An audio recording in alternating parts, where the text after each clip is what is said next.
Welcome back to On the Move with Victor Shi. This is Victor Shi. It is Tuesday, March 14th, 2023. More than ever before, it seems like the greatest threat that America faces isn't threats from abroad, although there are threats from abroad still, but instead the greatest threats seem to be coming from inside our own country. We have people like Tucker Carlson and other right-wing media outlets intentionally sowing doubts in our institution and also fomenting violence. Right-wing political candidates are also normalizing violence and pushing an agenda that would move us closer and closer to authoritarianism and fascism. Today, we're going to talk about the threat that faces our country by the far right, and also what, if anything, we can do to make sure that they don't win. And I'm fortunate to be joined by someone who I'm sure all of you are very familiar with, Frank Figliuzzi. He is currently an MSNBC national security analyst, author of The FBI Way, Inside the Bureau's Code of Excellence, which I highly recommend, and is a former FBI assistant director. Frank, it's so great to see you. Thanks so much for coming on. I'm glad we could do this, and there's no shortage of things to talk about, Victor. Yeah. And I actually enjoy following you on social media because you're doing so much. I think your broadcast is aptly named because you are constantly on the move doing something. Thank you so much, Frank. That's too kind. And you're so right. We have so many things to get to, but I want to talk first about Fox News and specifically the rewriting of history of January 6th that Tucker Carlson engaged in last week and continues to engage in. I heard you on MSNBC say that basically if there's any benefit to all of this, it's that it's causing people to choose sides. Can you talk about that more and the danger that Tucker Carlson is posing when he does try to do this? Yeah, the Dominion lawsuit has so many benefits to it, but one of them is we are, as a nation, getting really crystal clear clarity on the choice we have to make, I think. And by that, I mean, look, anytime we have decisions in life, we seek to do our homework, we seek clarity, right? There's nothing more clear than a court proceeding that where one party says we are absolutely lying for a living. Yeah. We do propaganda for profit, and that's who we are. And then we joke about it behind the scenes. We wring our hands about this guy named Trump that we quote passionately hate, unquote, to quote Tucker Carlson. And then we laugh about it. We go on the air and we say the exact opposite of what we know is true.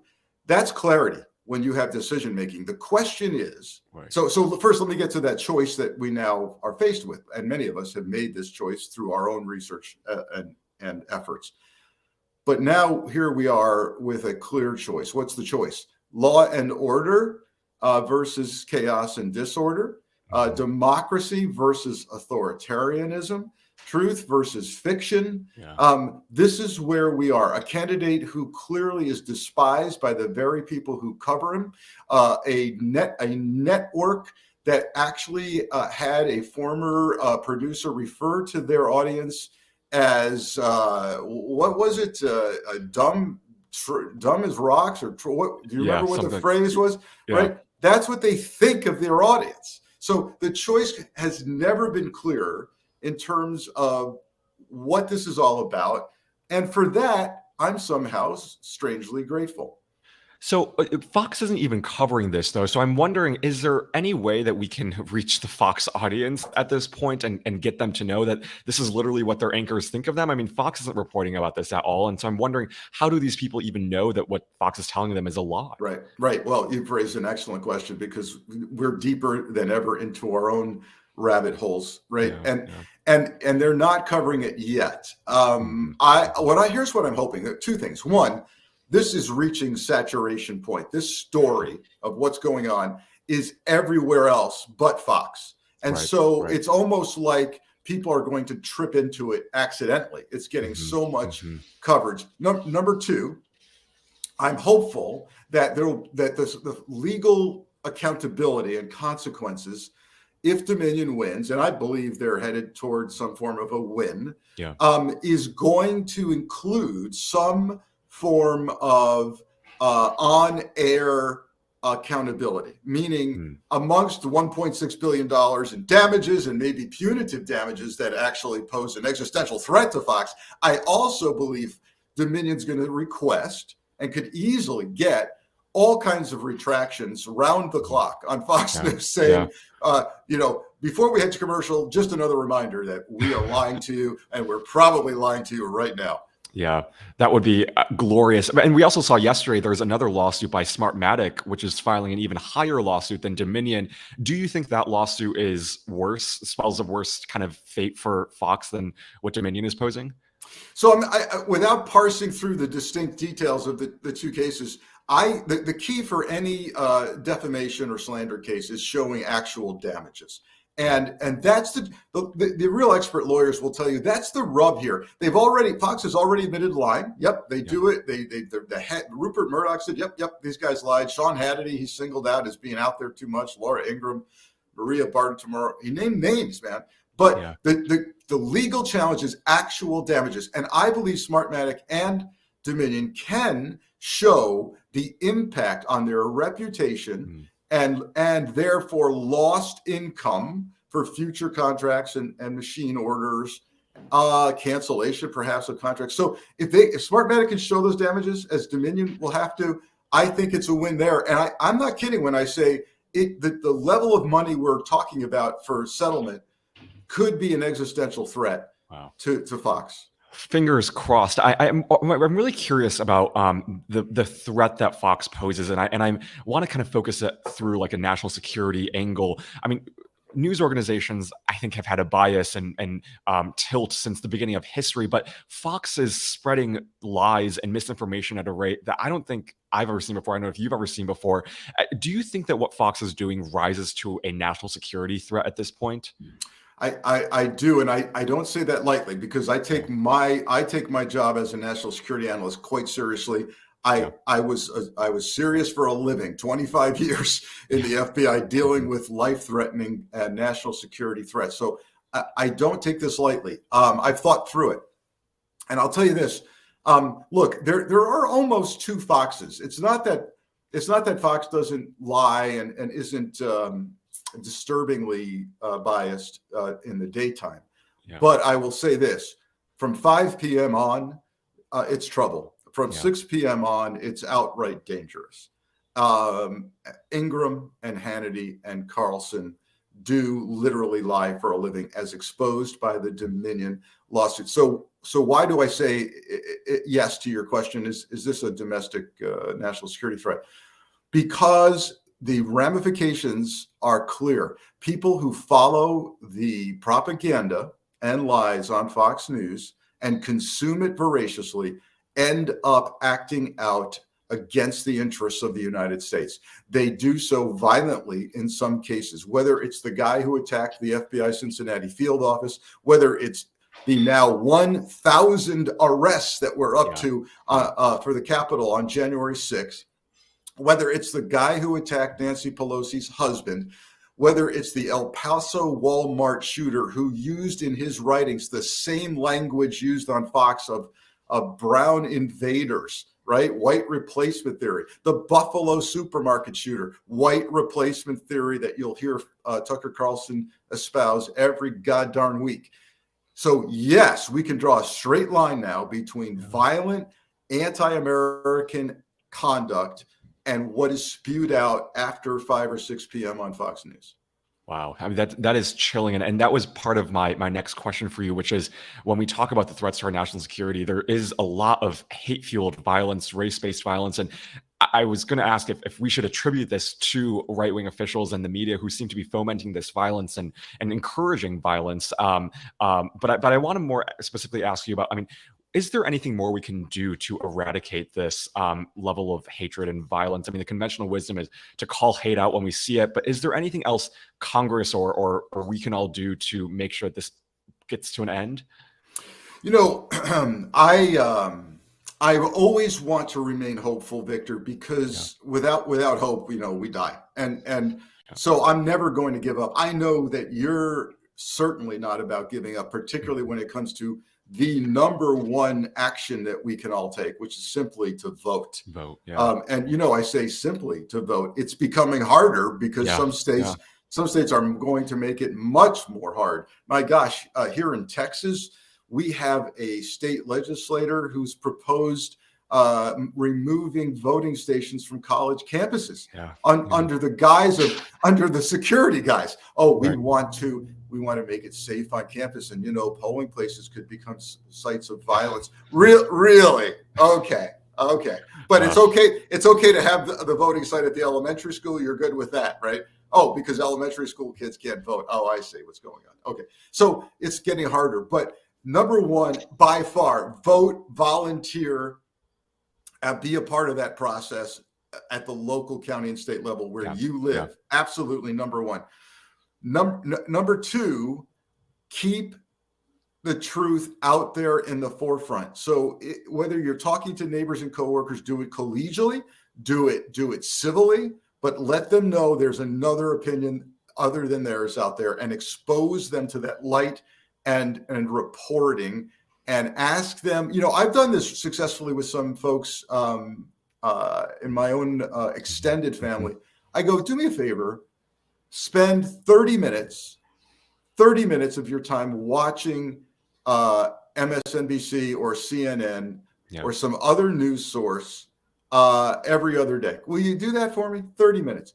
They come away blown away by the fact that there's another universe out there that they've never heard of. They've never heard of some of this. And so do that. But on a much grander scale, look, we don't have a domestic terrorism statute on the books federally. We don't have it. And people say, oh, these people are domestic terrorists. Oh, Proud Boys is a domestic terrorist group. Oh, these people should be charged with. Guess what? We don't have a process for identifying domestic terrorism organizations, and we don't have a law federally against domestic terrorism. That's why you're seeing charges like for January 6th, like trespass, theft, interfering with Congress, right? We don't have this thing called domestic terrorism. And what's the problem with that? So what? That affects the FBI's and the law enforcement's ability to get in early and call it what it is and use all the techniques that would be available to them if it were international terrorism, which we do have a law for. And it seems like this Republican Congress definitely won't pass that because there is no serious policymaking at this point. But I guess there is the Department of Justice doing its part to hold Oath Keeper members accountable, Proud Boy members accountable. And there's also, we've seen some seditious conspiracy charges. How much of what we're seeing from the DOJ right now to hold these members accountable is kind of insulating the power and the ability for Oath Keepers and Proud Boys to continue posing a national security risk?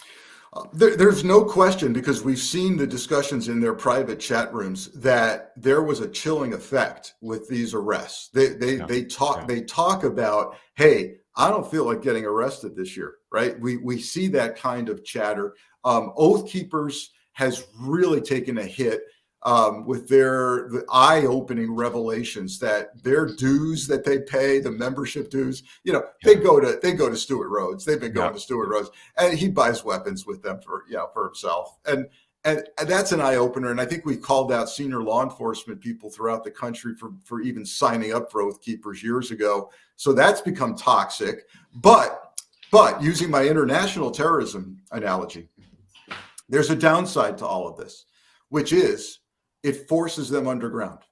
So, for example, Vice News last week did a great exclusive piece on Boogaloo Boys who had disappeared. There were some great FBI arrests early on, and now they are resurfacing in private rooms, subsets of Facebook. And they are talking about planning violence again. And particularly around this election season, the presidential election campaign coming up. And I asked the question, what happens if and when Trump gets indicted, and what kind of organized violence might we see around that? And it's hard to kind of think about what Tucker Carlson is doing with January 6th, other than, he's trying to foment the next January 6th from happening and sowing the seeds for that, which is terrifying to me. So as we head into 2024 and as that election comes around, what do you hope law enforcement will do to prevent these national security risks from the next January 6th from happening again? What can we learn from last time and going forward? So we better have all learned something. I look back toward, as I discussed in my book at length, the FBI way, Yeah. the strategic change that happened in the FBI and throughout law enforcement after 9/11. The FBI had to go from an agency that was very good at investigating something after it happened to a predictive intelligence agency and preventing the bad thing from happening. And I'm seeing signs that that is happening with regard to some of the takedowns and operations. But I want to remind people that they still don't have all the tools in the toolkit that they have for international terrorism. So it's going to be really hard, really hard. The Vice News piece that I just referred to about Boogaloo Boys. Yeah. When those reporters, before they went to print on it, they called Facebook and said, hey, we're going to print on a story that says Boogaloo Boys are all over private places in Facebook planning violence. What say you, Facebook? And they said, we don't know anything about that. And they suddenly started taking everything down because they were alerted to it for the first time by some reporters. Wow. That is a problem. Yeah. And the social media side of this, where they organize, recruit, we do not have a handle on. Nor look at the debate in the Congress over the so-called Twitter tapes. Oh my God, yeah. the FBI paid a visit to Twitter and other outlets and told them the Russians are using propaganda on their platform. Be careful. And people think that's really bad. Right. So do you want to break up the liaison and intelligence sharing between the FBI and the platforms at a time when we need more of it than ever? Yes. Holy cow. So I don't know. And the other thing is the state and locals, are they really equipped with intelligence units, in these far-flung towns and counties? Do they have the kinds of source bases and things? They do not. So it's all hands on deck coming up. And again, I'll point out, if indeed a indictment or plural indictments are coming for Trump, that poses another potential flashpoint. Ooh, can you explain that more? Well, I think with regard to Boogaloo Boys, certainly, and then the lone operators out there, just who you can never get a handle on, really, right? That they are going to see potentially Trump in handcuffs, Trump being processed by U.S. Marshals, and a mugshot of Trump. They're going to see that as an absolute attack on their guru, their savior. And they're going to see it as, listen, if you think Trump is still president and now he's been arrested by the system, you believe that the system has collapsed and you're going to act out against it. So there's got to be a plan within the law enforcement community for such a thing. I mean, there definitely is a risk to indicting him, but I think the risk of not indicting him would be worse for democracy. Well, please, let me be clear on this. I am not implying that threat and risk should keep us from law and order, but we've got to be prepared. Should be prepared for sure. Well, Frank, hopefully as we head into 2024, we'll see more of these things happening, and because it's a scary time, but hopefully the FBI will start thinking of things and ways to prevent the next January 6th from happening, more domestic violence from happening. So thank you, Frank, for coming on and explaining all of this to me and our audience. I'm very grateful for your voice. I'm grateful for the opportunity. Keep on doing what you're doing. Thanks so much, Frank. Sure. Thank you.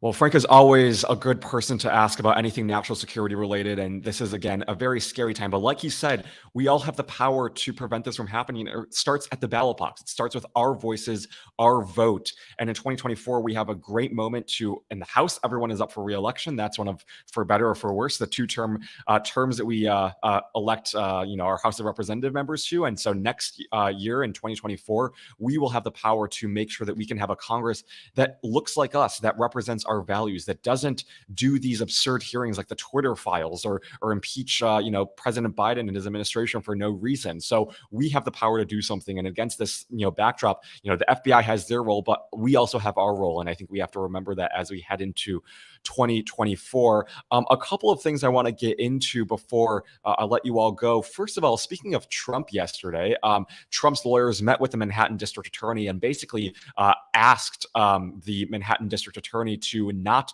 indict Donald Trump, which I'm not a lawyer, but I've been following some really great accounts like Andrew Weissman, who's been saying this might be the last indication that there is an indictment coming. Yesterday we saw also, or I guess we're also going to see Michael Cohen testify in front of the grand jury. So there's a lot of news happening at that end. And like I said last week, who would have thought that it would be Stormy Daniels, a former porn star, who would be the one to take down Donald Trump? But I guess here we are in this moment. If this is the thing that takes out Donald Trump, I'm all for it. But it seems like we are getting closer and closer, and the walls are closing in on Donald Trump.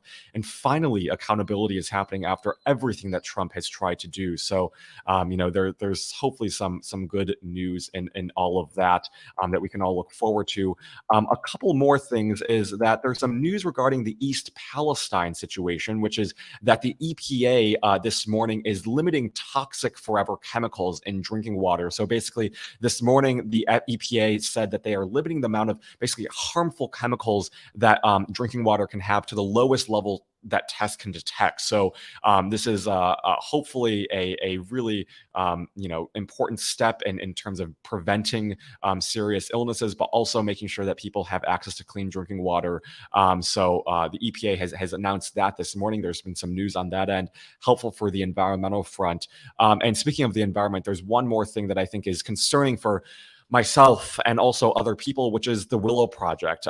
Yesterday, the Biden administration approved the Willow Project. And for a lot of people who are into the environment, who want to see our planet protected, people in my generation, there's been nothing but criticism against this decision by the Biden administration. People like Jeff Merkley have called it recklessly irresponsible. Al Gore has criticized that this is something that, to be frank, I don't know why the Biden administration has done this, but it's really angered a lot of people, and for good reason. Basically, this is a decades-long oil drilling kind of exploration and venture in the National Petroleum Reserve. This is owned by the federal government. This holds up to 600 million barrels of oil, and it could cause some serious environmental degradation, including generating enough oil to release 9.2 million metric tons of planet-warming carbon pollution a year, which is, there's a study that showed that that's equivalent to adding up to more than 2 million gas-powered cars to the roads. I mean, the consequences of this happening is going to be profound, I think, for our environment, for our planet.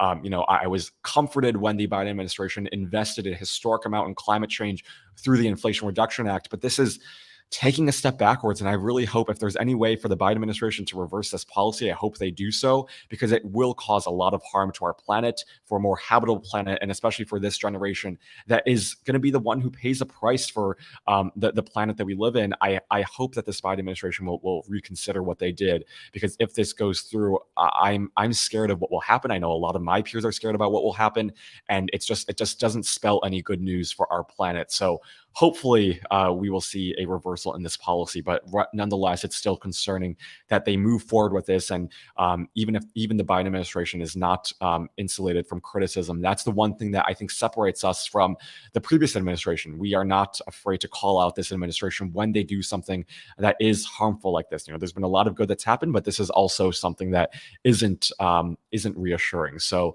we'll see what happens on that end. I'll be back tomorrow with another episode of On the Move with District Attorney Mimi Rocha from Westchester, New York. We're going to talk about her role as district attorney, more about district attorneys in general.